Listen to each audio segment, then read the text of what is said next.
Vamos hoy a continuar esta serie en el principio, libro de Génesis, donde Dios nos habla de la creación del universo, la creación del ser humano, pero también nos habla del trato de Dios con el hombre y cómo Dios y el hombre nos conectamos, y empieza a enseñarnos aquí. Y empezamos desde la semana pasada hablando de Abraham, pero hoy vamos a hablar de Abraham, el amigo de Dios. Saben, en toda la Biblia es la única persona que recibe ese título. Yo sé que Jesús a sus discípulos les dice: ya no los voy a llamar siervos, más amigos. Pero en la Biblia solo de un hombre habla y dice: es amigo de Dios, y ese es Abraham. Y entonces podemos aprender de Abraham cómo tú y yo podemos hacer amigos de Dios. Y deja claro desde ahorita, hay una diferencia en ser un hijo de Dios y ser un amigo de Dios. Porque somos hijos de Dios por medio de la fe en Jesucristo, en su obra. Pero no todo hijo es amigo de Dios. Y yo no solo quiero ser un hijo de Dios, yo quiero ser amigo de Dios. Y yo creo que tú también quieres lo mismo. Entonces, ¿cómo podemos hacernos amigos? Bueno, lo primero inicia es con creerle a Dios. Es lo que vimos la semana pasada en Génesis 16, ¿verdad? Dice: y Abraham creyó en el Señor y se lo reconoció por justicia. Y en ella inicia, ahí es donde tu relación y mi relación con Dios empieza al creerle a Dios, creerle a su palabra. Lo que Él nos promete, lo que Él nos dice, tú y yo lo creemos. Creemos que nuestra relación con el Padre no es en base a una religión, no es en base a nuestras obras de justicia, sino en base a lo que Jesucristo hizo. Y le creemos. Y eso empieza esa relación con Dios y nos hace hijos de Dios. Pero luego de allí hay que ir creciendo en nuestra relación. Y dice: y cuando Abraham tenía 99 años, el Señor se le apareció. Este es el primer verso de Génesis 17. Génesis 16, que vimos la semana pasada, termina con Abraham a los 86 años de edad teniendo un hijo llamado Ismael.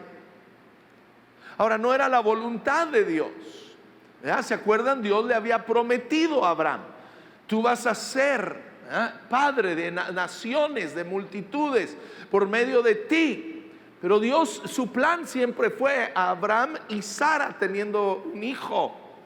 Ahora, Sarita se desespera, ¿verdad? Y le dice: hay que ayudarle a Dios, porque esto más no, el tiempo está pasando, mi Abrahamcito, te estás poniendo viejo y se te va a acabar la vida. Ahí está mi sierva Agar. Y Abraham y Sara y Agar quieren ayudarle a Dios y tienen un hijo, Ismael. Ahora escúchame, Dios va a bendecir a Ismael. Abraham le pide, es hijo de Abraham, y Abraham lo reconoce, y Abraham pide que Dios bendiga a ese hijo suyo, y Dios lo bendice. Pero no es lo que Dios quería para Abraham. Tenía algo mejor. Pero han pasado, escúchame, ahora tiene ¿cuántos años? 99. Han pasado 13 años desde capítulos 16 al 17. Un abismo de tiempo en el cual Dios no le ha hablado a Abraham.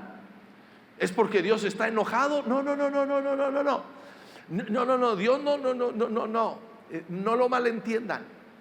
Yo creo, escúchame, que Dios esperó, porque dijo: Abraham, no entendiste, tú crees que yo necesito tu ayuda. Yo no necesito de tu ayuda.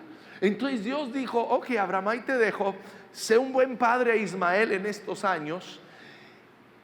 Y pasa todos los años, porque Dios está esperando que llegue el punto donde Abraham y Sara, ninguno de los dos puede tener un hijo, donde ellos no pueden, aunque Dios no me bendiga, yo lo hago. ¿Cuántos de nosotros pedimos de Dios: Dios bendíceme con esa casa nueva, o Dios bendíceme con ese coche? Y cuando Dios no te contesta al tiempo que tú quieres, tú vas y te endeudas. Y eso nunca fue el plan de Dios. Y te endeudas hasta acá, hasta que apenas puedes respirar, ¿verdad? Por los pagos. Y luego: Dios, auxilio. Y Dios está diciendo: yo te dije tranquilo, yo te iba a bendecir. Y Dios en veces nos lleva a ti y a mí a la bancarrota, nos lleva al divorcio, nos lleva a la situación donde tú y yo decimos: Dios, yo no puedo, auxilio. Y es lo que Dios hizo con Abraham. Dios lo lleva a Abraham y Sara al punto donde ellos no pueden por sí solos ya producir hijos. Y entonces Dios se le aparece. Toma 13 años para llegar a ese punto, pero cuando finalmente llega, fíjense lo que Dios viene y le dice. Dios le dijo: yo soy el Dios Todopoderoso. Es la primera vez en la Biblia que aparece bajo este nombre, El Shaddai. Obviamente en español Todopoderoso, ¿verdad? Pero le dice: yo soy el Shaddai, el Todopoderoso, el Todo Suficiente. Abraham, yo no necesito tu ayuda para darte hijos. Yo no necesito que vayas con Agar, no necesito que vayas con otra mujer. Por eso me esperé hasta que tú también, Abraham, ya no hay nada en ti. Tú y Sarita nomás ya, vos pasas, ¿verdad? Y ahora voy a hacer el milagro, porque yo, Dios, soy el Todopoderoso. Desde Dios, tú y yo tenemos que llegar a conocer este Dios Todopoderoso en nuestra vida, donde tú y yo nos rendimos y decimos: Dios, tú haz el milagro, porque yo no puedo. Yo no puedo, yo no lo voy a hacer en mis fuerzas, en mi capacidad, en mi habilidad. Dependo totalmente de ti. Y luego le dice: vive en mi presencia y sé intachable. Ahora leemos eso y pensamos: pues allí me eliminó a mí. ¿Cuántos, si somos honestos, sabemos que no vivimos vidas intachables? Escúchame, Dios sabe el futuro, ¿ok? Él sabe que Abraham la va a volver a cajetear, ¿ok? La va a regar, ¿ok? Va a meter la pata, ¿ok? Él la va a regar. Pero cuando habla de ser intachable, no está hablando de ser perfectos. El único perfecto es Dios. Lo que está hablando es que seas sincero, que tú y yo seamos sinceros con Dios, que no tratemos de impresionar a Dios, que no tratemos de dar una doble cara. Sí, la palabra, de hecho, sincero, viene de este concepto de sincera. De cuando vendían en los tiempos antiguos, por ejemplo, una mesa de madera, preguntaban: bueno, pero ¿es sincera? Porque ves, cuando había imperfecciones, el que hacía el mueble podía aplicarle capas y capas de cera que luego tapaban las imperfecciones. Pero con el tiempo y el uso, pues esa cera se iba cayendo y descubría las imperfecciones. Entonces, si comprabas una mesa sincera, tú podías ver las imperfecciones, decir: ok, está bien, entiendo que tiene ese hoyo, tiene aquello, pero la quiero. Y Dios, escúchame, tú y yo no tenemos que venir delante de Dios. Es lo que Dios le está diciendo a Abraham: ven delante de mí sin tratar de engañarme, sin tratar de impresionarme. Déjame verte tal como tú eres, y así yo te amo. ¿Ves? Dios a ti, a mí, a cada uno de nosotros nos ama tal como somos, con todas nuestras deficiencias, con todos nuestros errores, con todas nuestras luchas internas. Dios nos ama, pero lo que quiere Dios, que tú y yo, para ser amigos de Dios, es que seamos honestos y sinceros, transparentes. Dios, aquí estoy. Y luego le dice: confirmaré mi pacto contigo y multiplicaré tu descendencia en gran manera. Está diciendo: yo voy a cumplir mi palabra en ti, Abraham.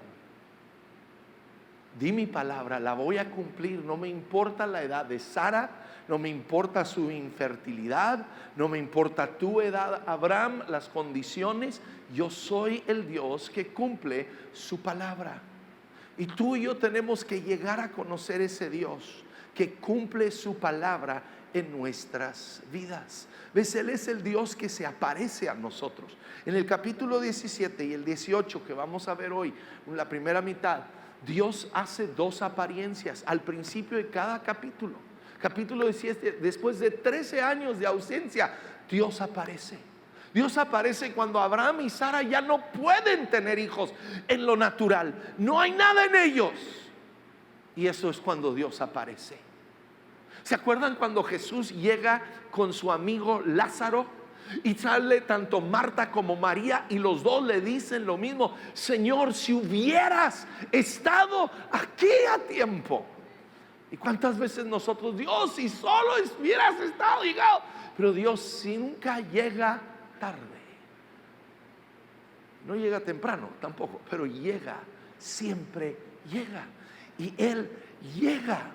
Él aparece después de 13 años. Capítulo 18, aparece en medio del día. Saben, en el desierto nadie llega a visitar en medio del día. Salían temprano en la mañana, antes de que el sol se pusiera en lo más fuerte, y luego ya cuando se iba bajando. Pero el mediodía, en el momento más incómodo, más caluroso, es cuando Dios aparece. Y tú y yo tenemos que reconocer, en veces Dios no llega a nuestras vidas en nuestro horario y nuestro calendario, pero tú y yo tenemos que estar listos para recibirle. Él es el Dios que aparece. Ahora, ¿cómo podemos ser amigos de Dios? Dice, al oír que Dios le hablaba, Abraham, ¿qué hizo? Cayó rostro en tierra. En el Medio Oriente, cuando alguien llega, un dignatario, cuando llega alguien importante, alguien superior a ti, la manera de recibirlo era postrarse hasta poner la frente en el piso. Era una manera de reconocer: tú eres superior a mí, yo dependo de ti, necesito de tu gracia, necesito de tu favor. Y era honrar a esa persona. Vemos a Abraham cada vez que se encuentra con Dios, capítulo 17, 18, postrándose rostro en tierra, postrándose ante Dios. Y nos habla de una humildad, que él reconocía a Dios como superior que él. Y si tú y yo queremos ser amigos de Dios, tenemos que llegar al punto en nuestra vida donde reconocemos la superioridad de Dios en nuestra vida. Donde tú y yo reconocemos: Dios, dependo de ti. Dios, yo necesito de tu gracia, yo necesito de tu favor. Y venimos ante Él para adorarle a Él. Le reconocemos a Él. Dios dice, se repite este mismo verso varias veces en la Biblia. Dice: Dios resiste a los soberbios. Al que quiere impresionar: mira, Dios, aquí estoy, mira todo lo que he hecho por ti. Dios resiste a esa persona, pero da gracia al que, al humilde, al humilde. ¿Y cómo demostramos humildad ante Dios? Nos dice Salmos 95, 6, dice: venid, adoremos y postrémonos. La adoración, los domingos, por eso es tan importante que lleguemos a tiempo, que lleguemos temprano, que participemos. No es nomás escuchar a ver a qué horas van a acabar, ¿verdad? No, es yo elevo mis manos, yo elevo mi voz hacia Dios, proclamando su grandeza, proclamando su majestad. ¿Sí? Que tú y yo busquemos canciones que hablan de Él, no de nosotros, no de mi dolor, no de mi tristeza, sino que hablan de la majestad y la grandeza de nuestro Dios. Y luego también una manera de demostrar esta humildad y que Dios dé su gracia a nosotros es 1 Pedro 5:5, nos habla de estemos sumisos unos a otros, revestidos de humildad, que nos honremos los unos a los otros, que estemos buscando cómo puedo honrar, cómo puedo servir el uno al otro. Y cuando tú y yo nos humillamos, escúchame, es cuando Dios empieza a obrar en nuestras vidas. Abraham se postra y dice, y entonces Dios empieza a hablar y le dice: establezco el pacto contigo, serás el padre de una multitud de naciones. Y luego le cambia su identidad. Hasta ahorita se ha llamado y lo hemos conocido siempre como Abraham, que significa padre enaltecido. Y por años era para Abraham una vergüenza su nombre.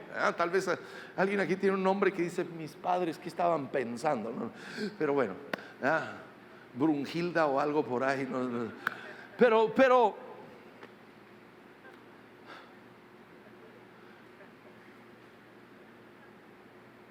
cada vez le preguntaban: ¿y usted cómo se llama, señor? Abraham. Padre enaltecido. ¿Cuántos hijos tiene? 0. Y se soltaban riendo, ¿no? Pues, ¿cómo? Pero al fin había tenido un hijo, Ismael, y entonces era su orgullo.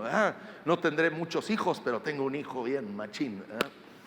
Pero luego Dios le cambia su nombre, le cambia su identidad y le dice: ya no eres Abraham, padre enaltecido, tú eres Abraham, padre de una multitud. Y él está pensando: Dios, ¿cómo? Me van a volver a preguntar: ¿cómo te llamas? Abraham, padre de una multitud. ¿Así? ¿Cuántos hijos tiene? 1. Así iban a responder todos, igual que usted. Se iban a burlar de él. Pero ves, antes de que las cosas tú y yo las veamos, Dios las empieza a llamar a existencia. Él llamó a la oscuridad, llamó luz y hubo luz. Y Él empieza a llamar y le dice: Abraham, de hoy en adelante tú eres Abraham, padre de una multitud. Dice: pero Dios, ya tengo 99, ya ni Sarita ni yo, ninguno de los dos, no funciona nada. Y Dios le dice: yo soy el Dios Todopoderoso, el Shaddai. Tú eres Abraham, padre de una multitud. Y tú y yo tenemos que entender nuestra identidad. Tu identidad y mi identidad no es en lo que tú y yo hacemos, no es en cómo tú y yo nos comportamos. Nuestra identidad es en Cristo Jesús. Tú y yo encontramos nuestra identidad en Cristo Jesús. Y tú y yo el día de hoy en Cristo Jesús podemos decir: yo soy una nueva criatura. Aunque en veces todavía me comporto como el viejo hombre o la vieja mujer, ¿verdad? No hablando de edad, ¿verdad? Pero de nuestro pasado. Yo soy, tú decláralo todos los días, mete en el espejo: en Cristo soy una nueva criatura. Tú y yo, ¿verdad? Somos más que vencedores por medio de aquel que nos amó. Tú y yo todo lo podemos en Cristo que nos fortalece. En Cristo tú y yo somos hechos la justicia de Cristo. Tú y yo somos amados. Tú y yo somos adoptados como hijos de Dios.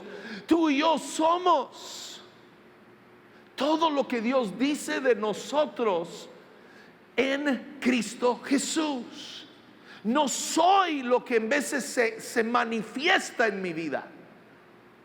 ¿Ves? Tú y yo tenemos que dejar de pensar: es que yo soy un borracho, ¿verdad? Siempre me da. No, tú eres una nueva criatura. Deja de pensar: es que soy una chismosa y pues siempre no. Somos justificados en Cristo, somos renovados en Dios. Nuestra identidad es en Cristo. Y Dios empieza a llamarlo lo que somos antes de que en veces lo podemos ver nosotros en nuestra vida. Y Dios empieza a llamar a Abraham, padre de una multitud. Y luego le pide una señal externa que también a ti y a mí nos pide. Tú y yo hoy en día lo conocemos como el bautismo en agua. Ahora, esa simbolismo externo no es lo que nos salva. El bautismo en agua no te salva. Es solo una demostración externa al mundo de que tú y yo hemos muerto en Cristo y resucitado en Cristo. Que el hombre de pecado ha muerto, ha sido enterrado, pero tú y yo vivimos en Cristo Jesús. Y Dios le pide una señal externa a Abraham. Y escuchen, porque vamos a hablar un poco de ello. Dice: y este es el pacto que establezco contigo y con tu descendencia, y que todos deberán cumplir. Todos los varones entre ustedes deben de ser circuncidados. Ay, pobre Abraham dijo: wow, ¿qué dijiste, Dios? Circuncidarán la carne de su prepucio, y será la señal del pacto entre nosotros. Todos los varones de cada generación deben de ser circuncidados a los 8 días de nacidos. Ahora, ¿saben? Dios nos llama a ti y a mí a la circuncisión. Tranquilos, no es lo natural. Nos llama a la circuncisión de nuestro corazón. A cada hombre y mujer, cuando damos nuestra vida a Cristo, Él nos llama a ser circuncidados del pecado en nuestro corazón, en lo interno. ¿Ves? El problema es que muchos tratamos de evitar el pecado externo, lo que la gente ve. No quiero fumar, no quiero tomar, pero por dentro estoy lleno de odio y de rencor y de mentiras y de lascivia. Y Dios dice, no solo hay que dejarlo de afuera, meto y corto el pecado en tu corazón. Déjalo, remuevo de tu corazón. Ahora déjate hablo un poco de una circuncisión. ¿Okay? Para ser circuncidado, escúchame, el hombre tenía que ¿qué? Destapar lo más íntimo de su cuerpo. El hombre tenía que exponer lo más íntimo para una circuncisión. Y nos habla a ti y a mí, para que Dios pueda circuncidar nuestros corazones, tenemos que exponernos a Dios. Dice, si confesamos nuestros pecados, Él es fiel y justo para perdonarnos y limpiarnos de toda maldad. Pero requiere esa transparencia donde tú y yo abrimos el corazón, le decimos, Dios, ve toda esta suciedad que hay en mí. Ese soy yo. Necesito que tú lo remuevas. Habla de ser transparentes. Y luego escúchame algo muy importante de la circuncisión. Es que allí Dios dice que al 8º día de nacimiento, si tú y yo respondemos rápido al Espíritu Santo cuando nos habla, cuando nos trae, convence de un pecado en nuestra vida, será fácil dejarlo. Pero si no hacemos caso, se arraiga en nuestras vidas. Si tú, hombre, el Espíritu Santo viene y te dice, hey, ¿por qué estás viendo eso? Te metes allí, estás de aburrido y te metes a ver algo en el internet que no debieras, y el Espíritu Santo dice, hey, no veas eso. Si tú y yo no hacemos caso en ese momento, no es nada, no es nada, empieza a echar raíz. ¿Ves? Cuando un niño era circuncidado a los 8 días de nacimiento, era casi sin dolor, sin sangrado, era rápido y fácil. Pero nos dice la Biblia, cuenta una historia, no tengo tiempo, ya se me fue el tiempo, pero de unos hombres que se circuncidan ya siendo maduros. Dice que el dolor llegó a su punto máximo al 3er día. O sea, escúchame bien, hombres, ustedes saben de lo que estoy hablando. Cuando le estaban cortando allí, ese no era el momento más doloroso. Al 3er día el dolor estaba en que Y cuando tú y yo no hacemos caso al Espíritu Santo y dejamos que el pecado se vaya arraigando, señora, cuando usted cuenta ese chisme, está tan caliente, déjate la platico, te la platico, y el Espíritu Santo te dice, no lo digas, no lo digas, y tú lo dices,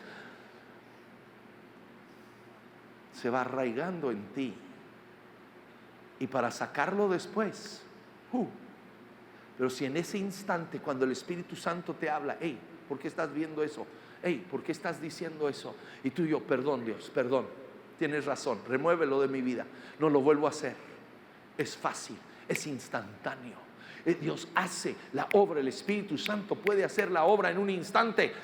Lo que si tú y yo le damos lugar a ese pecado a regarse, después sacarlo, es una cosa difícil. Ahora, ¿cómo somos amigos de Dios? Dice, y cuando Dios terminó de hablar con Abraham, se retiró de su presencia. Y ese, ¿qué? Mismo día, Abraham tomó a su hijo, a Ismael, a los criados nacidos en su casa y a los que habían comprado con su dinero y a todos los otros varones que había en su casa, y ese mismo día, él, su hijo, todos sus siervos. Si tú y yo queremos ser amigos de Dios, tenemos que aprender a obedecer en el instante. En el momento que Dios nos dice, no hagas esto, haz aquello, tú y yo, sí Señor. No, escúchame, Abraham no se puso, Dios, ¿de veras? Circuncisión, Dios, no quieres que ayune y ore por 40 días y luego vemos si le cambias a otra cosa. ¿Qué te parece un tatuaje o otra cosa? No, ese mismo día tú y yo queremos ser amigos de Dios, tenemos que ser obedientes a su palabra. En el momento que Él nos habla, ¿cómo somos amigos de Dios? Dice, y el Señor se le apareció a Abraham otra vez, a la hora más calurosa del día. Y él, ¿qué hizo? Corrió desde la entrada de la casa carpa a saludarlos. Él corre, él era flexible, ¿verdad? Después de 13 años, capítulo 17, Dios aparece. Él no estaba como, te tardaste, Dios, ¿qué onda? ¿13 años? No me hablas nada y ahora quieres venir a hablarme. No, él estaba listo para recibir a Dios. Tú y yo, nuestra agenda la tenemos que hacer a un lado, decirle, Dios, a la hora que tú quieras, el día que tú quieras. No, Dios, no es domingo, ¿cómo que quieres ahorita hablar conmigo? Tranquilo, espérate a domingo. No, no. ¿Cuántos porque hay un juego de fútbol? No voy a jugar Dallas o México el domingo en la mañana y Dios, hoy no hay tiempo para ti, o no hay para las mujeres un shower o algo y hoy Dios no hay tiempo para ti. No, Dios, mi agenda es tuya. El momento que quieras hablar conmigo, cuando tú quieras, estoy a tus órdenes. ¿Cómo somos amigos de Dios?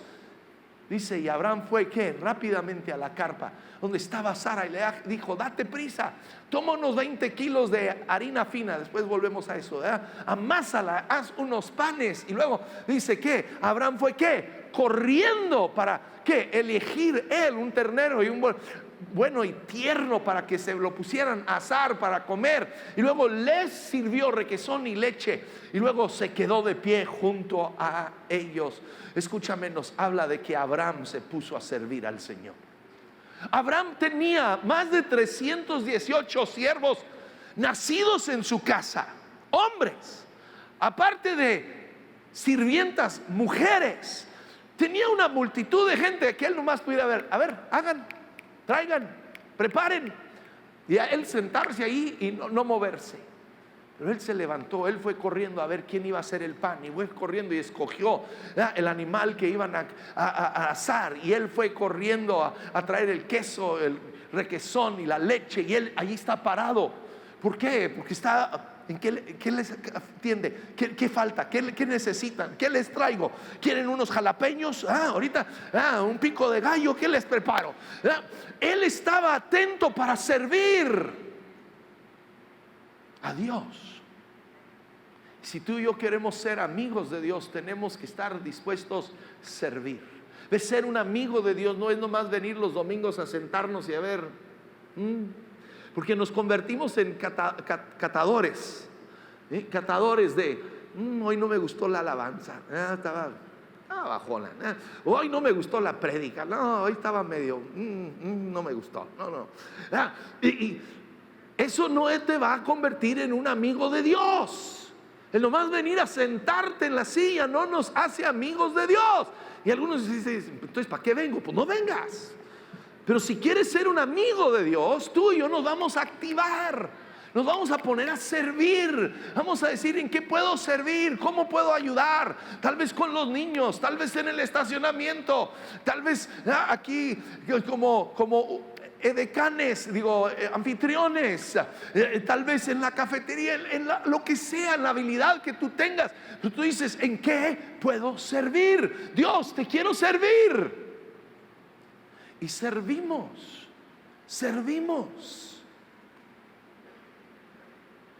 Él corrió, él se mantuvo de pie. Tú y yo tenemos que servir a Dios. Y ahora cambia, escúchame. Porque si yo me hago amigo de Dios, sí, Abraham era amigo de Dios. De repente, ¿sabes qué? Dios se hizo amigo de Abraham. Dios se hizo amigo de Abraham. Y Dios va con Abraham, visita a Abraham y le dice, Abraham, en un año tú y Sara van a tener un hijo. A los 99 años de edad Abraham, 89 años de edad Sara, los dos ya estériles, los dos ya sin poder procrear hijos. Y Dios viene y le dice, yo soy el Dios Todopoderoso. tú ya no puedes, pero yo sí puedo. Van a tener un hijo. Y Dios, escúchame, el Shaddai, el Todopoderoso, quiere presentarse hoy en tu vida, en medio de tu situación, tu circunstancia, tu matrimonio, tu salud, tus hijos, y decir: necesito que llegues al punto donde tú no puedes, para que yo pueda obrar. Les conté cómo un salvavidas se espera. Un salvavidas, cuando alguien se está ahogando en una alberca o en el mar, no va inmediatamente, porque mientras uno todo está revoloteando y asustado y todo, si se acerca el salvavidas, es probable que también hasta el salvavidas te lo lleves para abajo. El salvavidas se espera hasta que el pobre ya deja de patalear y de golpear el agua, y hasta que ya está, y entonces el salvavidas lo puede agarrar y sacar y salvar. Y Dios quiere llevarte a ti y a mí a ese punto donde le decimos: Dios, yo no puedo, pero tú sí puedes. Ven a obrar en mi vida. Ven a obrar en mi vida. Ven a obrar en mi vida.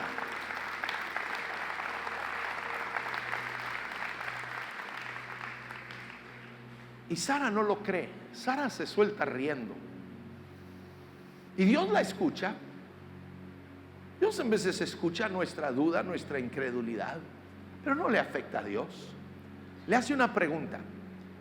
Es Génesis 18:14. Imprímelo en tu casa, ponlo en el refrigerador, ponlo en tu coche. Dios le hace esta pregunta a Abraham: ¿acaso hay algo imposible para el Señor? ¿Hay algo imposible en tu vida para Dios? No. No hay ni siquiera algo difícil para Dios en tu vida y mi vida. ¿Hay algo acaso imposible para el Señor? ¿Ves? La edad de Abraham y Sara no era un impedimento para Dios. La infertilidad de ellos dos no era un impedimento para Dios. La incredulidad aún de Sara no era un impedimento para Dios. Porque para Dios, ¿habrá algo imposible para Él? No lo hay. Yo voy a pedir en todos los campus que vayan pasando los equipos de alabanza, y termino con esta pregunta para ti y para mí. Tú y yo tenemos que hacernos esta pregunta: ¿soy amigo de Dios? No dije hijo de Dios. Yo no quiero traer duda a tu vida. Si tú le has dado tu vida a Jesucristo, tú y yo debemos de vivir sin ninguna duda de nuestra salvación. Somos hijos de Dios. Pero ¿somos amigos de Dios? ¿Somos amigos de Dios? ¿Le creemos a su palabra? ¿Nos humillamos ante Él reconociendo que Él es superior? ¿Obedecemos sus mandamientos? ¿Somos flexibles a su agenda? ¿Servimos a Dios con nuestra vida, nuestros talentos? ¿Somos generosos con Dios, con nuestro tiempo, con nuestros recursos? Vamos poniendo todos sobre nuestros pies. ¿Cuántos aquí dicen: yo quisiera ser un amigo de Dios? Yo quiero ser amigo de Dios, no solo hijo de Dios. Yo quiero ser su amigo. Yo quiero tener esa relación, esa intimidad con Dios, y que Dios sea mi amigo y que yo sea su amigo. Entonces vamos hoy, tal vez el Espíritu Santo en una de estas áreas te puso el dedo. Tal vez en una de estas áreas te dijo: allí hay que trabajarle. Tal vez en la obediencia, tal vez en la humildad, tal vez en el ser flexibles a su agenda, ¿verdad? Tal vez en el servir. Que tú y yo en este momento podamos orar. Eleven sus manos al cielo todos juntos y vamos diciéndole: Dios, yo quiero ser tu amigo. Quiero ser tu amigo, Dios. Anhelo ser tu amigo. Señor, perdóname por las áreas en las cuales he estado fallando.